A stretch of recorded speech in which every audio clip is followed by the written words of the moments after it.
संसार, हे घुमैछ संसार। सुना साट कोनिया हो दीनानाथ, हे घुमैछ संसार, हे घुमैछ संसार।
बाट में भेटिया गेल गे अबला,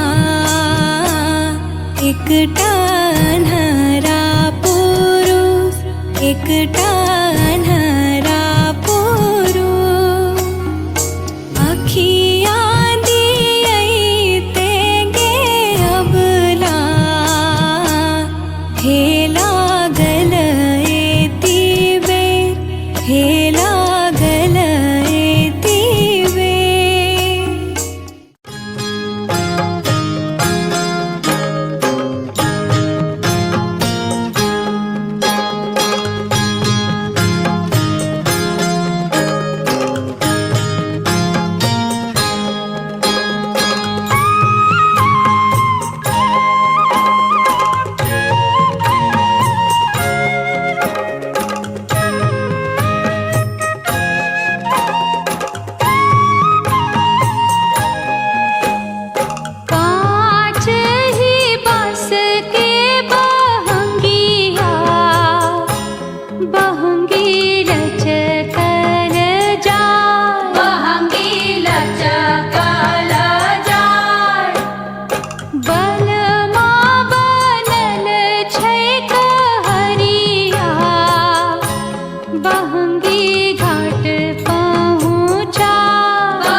पूजन के बेर उगा हो सूरज देव अर्घ के बेर अर्घ के बेर हो पूजन के बेर।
छठ की महिमा आज ध्यान से।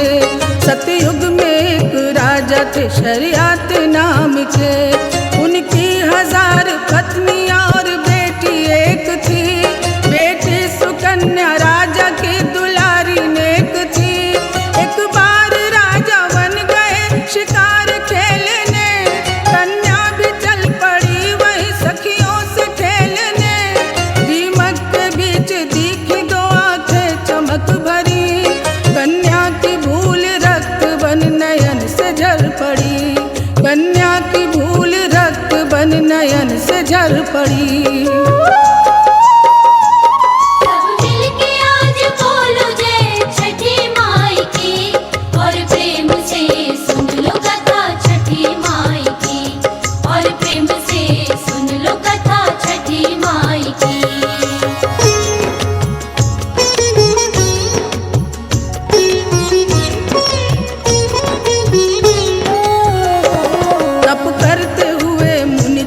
ने आंखें गंवाई, राजा पे उधर विपदा घनघोर थी आई।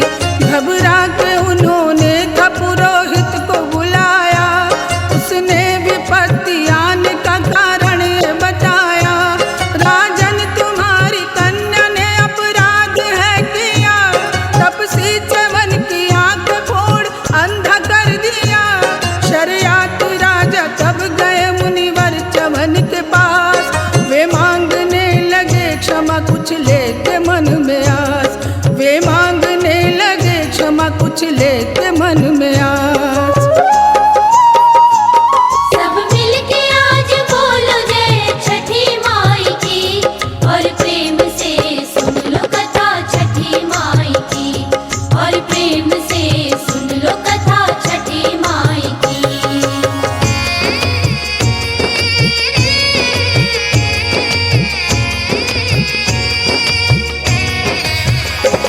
बोले महर्षि आप ये विपदा मिटाइए, बेटी को मेरी लेके अपना घर बसाइए।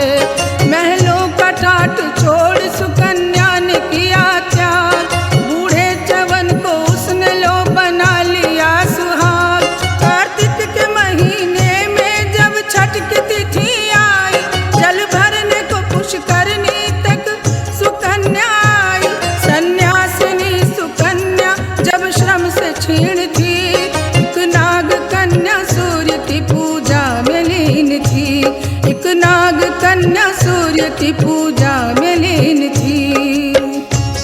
पूछा जो सुकन्या ने मुझको ये व्रत बताओ, क्या विधि है क्या है फल, जरा मुझको भी तो समझाओ।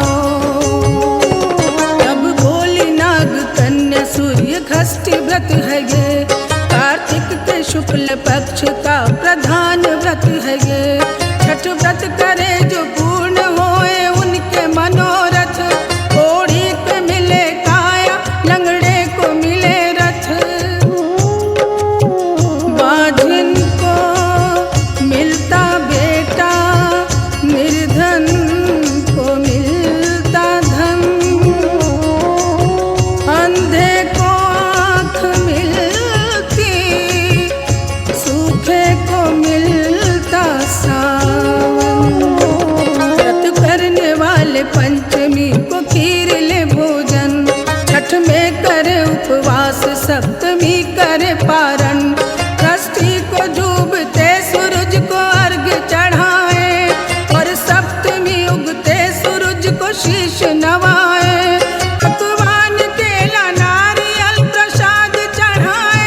चवन को आँख दे निरोग कर दिया।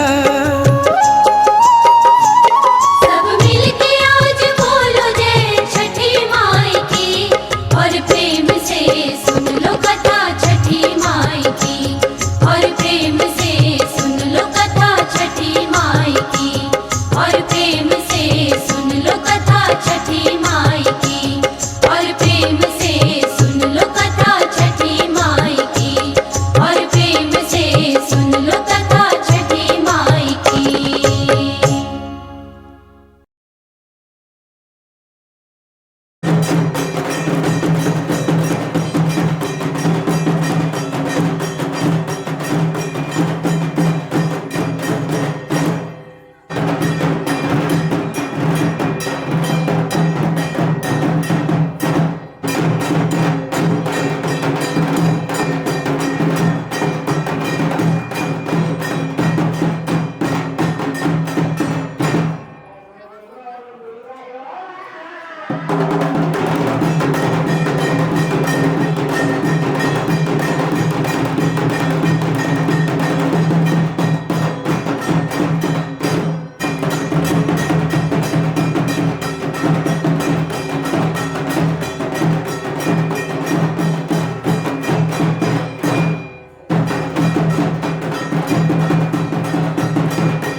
हलतियाचे सिंहासन चढे महादेव विठ्ठल रीती रीती भोजला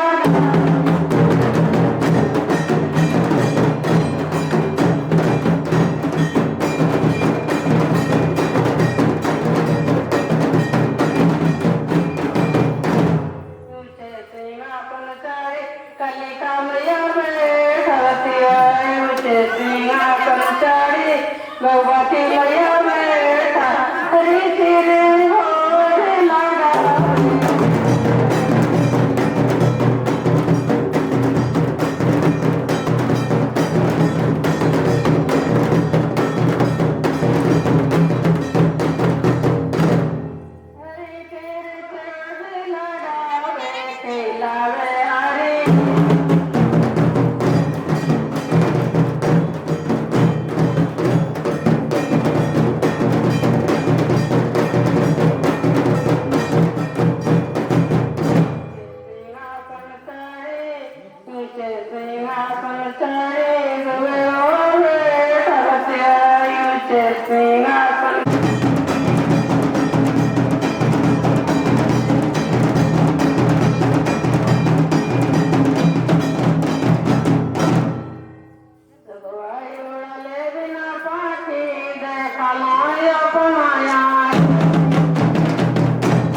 Jangan